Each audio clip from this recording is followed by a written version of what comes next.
皆さんこんにちは、こんばんは、おはようございます。今回は韓国ソウルに行ってきたので、その時の様子をお届けしたいと思います。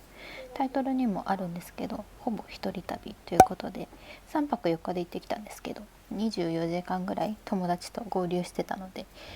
ほぼっていう感じになってます。早速出国が完了しまして、ターキッシュのラウンジに向かいます。中はこんな感じ。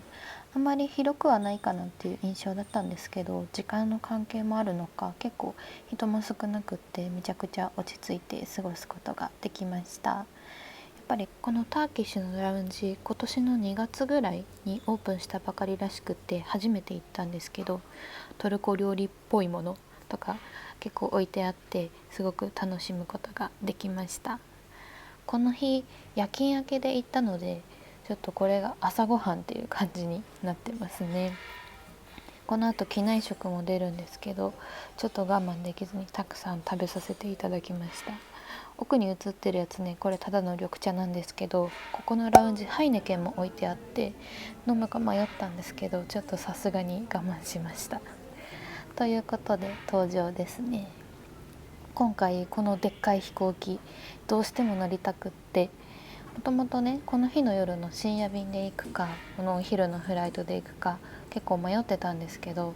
いや2階建ての飛行機乗れるんだったら1泊増やしちゃってもいいかなと思って、今回このフライトで韓国に向かうことにしました。私飛行機は絶対窓際派の人間なんですけど、今回このフライトを予約した時に座席指定、この2階の窓際の席は有料席になってたので、ちょっとチェックインまで待って、でたまたま空席があったので、ここの席無事に座ることができたっていう感じですね。景色はそんなに変わらない、ちょっと翼遠いかなっていうくらいで、あと内装は壁がちょっと丸くって、で窓際に収納があって足元広くってフットレストがあるっていう、快適なシートになってました。そう、そして機内食、芦穴って絶対このコチュジャン出てきますよね。これめちゃくちゃ美味しくないですか？私すっごい好きなんですよね。しっかり辛くって、ぜひ皆さんに食べてみてほしいなって思います。さて、そんなこんなで韓国に到着しました。この飛行機ね、なんとなくなんですけどめちゃくちゃ私好きだったので、ぜひ今度ロングフライトで乗れる機会があったらいいななんて思っております。さて、入国終わりまして、並んだの15分くらいだったかなと思います。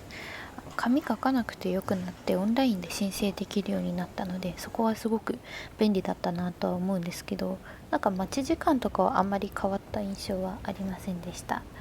そう、そして私ね、ラウンジ行くことばっかり考えてて、出国してからお水買うのを忘れてたんですね。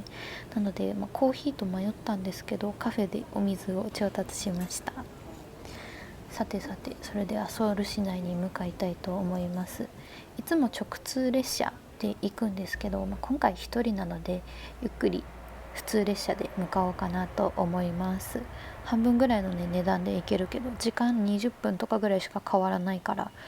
コスパ最高だよなと思って、ちょっとこっちでのんびり向かってみました。はい、電車を乗り継ぎまして、今回泊まるホテルの最寄り駅ヨンサン駅に到着しました。6時過ぎなんですけど、まだ全然外明るくて人もいっぱいいるっていう感じでしたね。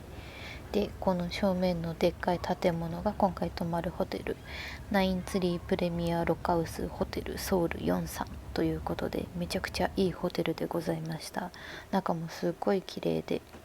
値段はそんなに安くはないんですけど、高すぎもせず、今回1人なので1泊2万円近くしたんですけど、2人とかで泊まればね、1人1泊1万円以下で泊まれるので、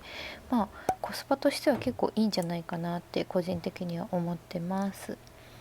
で、お部屋の中はこんな感じでめちゃくちゃ綺麗、本当に清潔感抜群っていう感じでしたね。一人で泊まるにはちょっともったいないかなっていう感じなんですけど、結構お部屋も広くってゆとりがあって、めちゃくちゃ快適に過ごすことができました。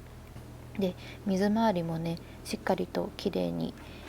清掃されてて、すごく良かったですね。そう、シャワーとトイレ別になってるのも嬉しいし、だからここ選んだっていうのはあるんですが、今後またソウル来る時ここのホテルに泊まろうかななんて思っております。でね、ホテル自体のアクセスもヨンサン駅と新ヨンサン駅どっちも使えるから、どこ行くにも結構便利っていう感じ。そしてハンガンビューということで、景色もまあっていう感じでした。はい、ではでは早速行動開始ということでトンデムンにやってきました。そう、これもう7時半くらいなんですけど、だいぶ明るいですね。日本と時差ないけどやっぱり西側にいるなっていう感じはしました。はい、そして早速お買い物をします。はい、お買い物終わりました。なんかジャケットアウターみたいなツイードのやつを購入しました。そう、これがね、私が今回韓国に来た目的、ユッケですね。ここのお店すごいずっと来たかったんですけど、去年韓国来た時、その動線的にというか時間的にというか来ることできなかったので念願です。ちょっと半解凍っぽい感じのユッケで運ばれてきたので、ご飯と混ぜ混ぜします、ね、片手だとお行儀悪いのでしっかりと両手で混ぜました。とにかく混ぜて混ぜて混ぜて混ぜまくり、見た目はねあまり綺麗じゃないんですけど本当に美味しくて、もうソウルまでわざわざ来てよかったなって思いました。最後まで美味しくいただきました。ごちそうさまでした。はい、めちゃくちゃ満腹になりまして、まだちょっと帰りたくないなと思ったので、ソウル駅でロッテマートに寄り道してからホテルに戻りました。もう11時ぐらいなんですけど、まだ結構人も車も多くって安心してホテルに戻ることができました。そしてロッテマートで買ったものたち、こんな感じになってます。ペペロがなんかコラボしてて、たくさんファンの方が押し寄せてて、私あんま詳しくないんですけど、かっこいい人が写ってるなと思って買ってみました。ここにあるやつ全部漏れなく美味しかったです。私のお気に入りはビチョビでした。はい、ということで2日目になりました。気候同行カードっていうんですかね、このなんかフリーパスみたいにできるやつをコンビニで3000ウォンかで購入して、で43駅でチャージしようと思ったんですけど、なんか機械が対応してなくってできなくって、で近くにいた案内人っぽいお兄さんに聞いたら、ここじゃできないから新入山駅行ってって教えてくれたので、新入山駅に来ております。3日で1万ウォンで地下鉄とバスが乗り放題になる、なんか自転車みたいなやつも使えるんですか、よくわかんないんですけど、めちゃくちゃ便利なカードになっております。これクレカでもチャージできるっぽいんですけど、ここのやつは現金のみでの対応になってましたね。でも日本語でね機械操作できるのめちゃくちゃありがたくてイージーでしたね。ということで行動開始。一人旅なのでもう11時半ですが、気にすることなく行動したいと思います。はい、またまたお買い物いたしまして、サングラスとアクセサリーを購入しました。もういい加減1時でお腹はペコペコですね。この日本当は朝ごはんも食べに行こうと思ってたんですけど、案の定起きれないし準備にも時間かかるしということで、一人旅の醍醐味ですが計画を大幅に変更して、朝昼兼用ご飯という感じで食べていきたいと思います。これからね向かうお店は前回韓国来た時にやっぱりユッケが食べたくってこうリサーチしてたお店なんですけど、そっちも結局行こうとは思ったんだけどお腹がいっぱいすぎて行けなかったっていうお店なので、すごく楽しみにしておりました。なんですけど、ここアックジョンねお店がすごくいっぱいあって、まともにリサーチもしてなかったので、ちょっとワクワクが止まらなすぎて寄り道しまくって、なかなかお店にたどり着けなかったっていう感じですね。はい、そのお店がこちら。ウガで読み方は合ってるんでしょうか。そう、この炙りユッケめちゃくちゃ美味しそうですよね。これランチタイム限定らしくって、もうここで行くしかないと思って頑張ってラストオーダー間に合うように行ったんですけど、一応1時半くらいに着いて5分くらいで通してもらいました。なんか日によっては結構並ぶこともあるみたいなんですが、スムーズに入れて本当に良かったなって思います。もうめちゃくちゃ美味しそうというか、美味しかったんですけど、ほらほらほら、最高ですね。でこれなんかナムルみたいなやつの上にお肉乗せてもらって、でこの左側にあるやつ、これお米になってるので、また混ぜ混ぜして混ぜ混ぜしまくって食べたいと思います。これ表面炙られてるんですけど、中はまあちょっと生っぽいような感じで、ちゃんとユッケっていう感じでしたね。そう、この奥に映ってる生の人参と何なんですかねこれ、食べ方が本当に分かんなくて、そのままボリボリ食べたんですけど、ちょっ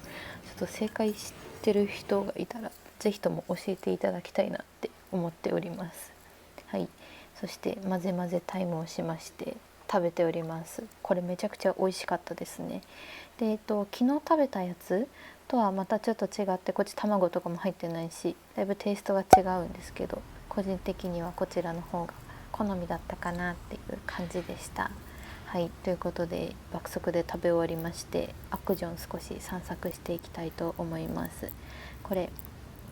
ね、入り口まで遠すぎませんか？本当に店あるのかなってちょっと半信半疑で進んでったら、地下の方に続く入り口がありまして、で中に入ると内装がめちゃくちゃおしゃれでございました。平日だからか本当にお客さんがいなくって、なんか気まずくって何も買わずにお店を出てしまいましたはい、ということでアックジョンロデオ駅の方面に向かって歩きまして、電車に乗ってですね、ソウルの森駅に向かいました。ここから歩いてソンスの方に向かいたいと思います。結構韓国でルート検索するとこう地下鉄で遠回りのルート出てくるなっていう印象なんですけど、マップ見て歩けそうなところは歩くっていうような感じに私はしております。はい、ということで寄り道しながら30分ほど歩きまして、こちらのエリアに到着しました。アディダスめっちゃ並んでるんですけど、これ何かやってたんですかね。なんとなく行こうかなって思ってたんですけど、さすがにやめました。はい、ということでここね、SNS とかでよく見るこのおしゃれな店構えのショップたち、この辺りに集結してましたので、とりあえず街歩き、韓国もね街歩きしてるだけで全然楽しいので、本当に無限散歩っていう感じですね。でこちらみんな大好きオリーブヤング、ここテスターとかがめちゃいっぱいあって、ちょっと私には難しくて何も買えませんでしたはい、ということで歩きまくって疲れたのでカフェに入ろうかと思いましたが、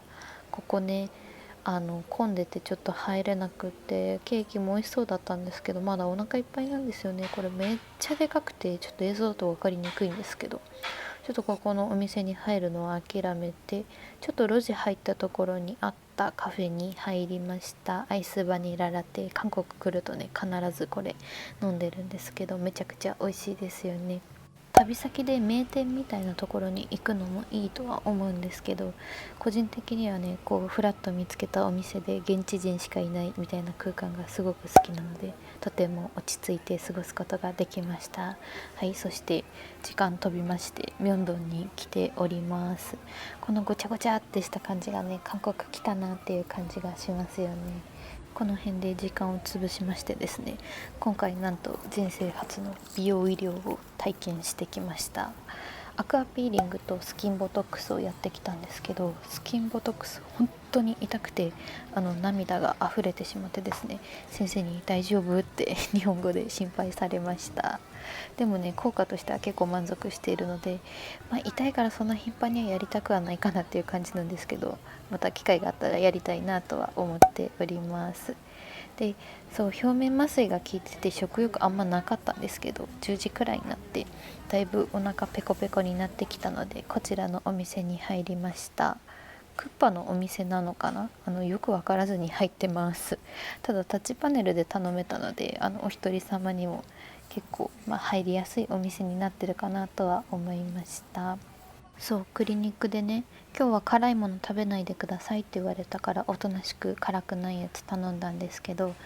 これ混ぜたらちょっと赤くなってきたのでびっくりしました。